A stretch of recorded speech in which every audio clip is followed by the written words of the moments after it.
നബി തങ്ങൾ പറയുന്നു, മക്കളെ യഹ്ഫദില്ലാഹ യഹ്ഫദുക,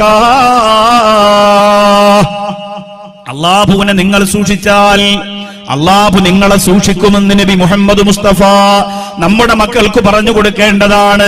നമ്മുടെ കുഞ്ഞുമക്കൾക്ക്, പെൺമക്കൾക്കും ആമക്കൾക്കും പറഞ്ഞു കൊടുക്കേണ്ടതാണ്. അനസ് റളിയല്ലാഹു അൻഹുവിനെ ഇതൊക്കെ പഠിപ്പിക്കാനാണ് ഉമ്മു സലമ നബി തങ്ങളുടെ അടുത്ത് കൊണ്ടാക്കിയതെങ്കിൽ എന്റെ പരാജയിലെ മക്കളെ പഠിപ്പിക്കാൻ എത്രയോ സ്ഥാപനങ്ങളുണ്ട്. പെൺകുട്ടികൾക്കുണ്ട്, ആൺകുട്ടികൾക്കുണ്ട്. പഠിക്കട്ടെ, നമ്മുടെ മക്കൾ പഠിക്കട്ടെ. യഹ്ഫദില്ലാഹ യഹ്ഫദുക, നിന്നെ അല്ലാഹു സൂക്ഷിക്കണമെങ്കിൽ നീ പടച്ചോനെ സൂക്ഷിക്കുക.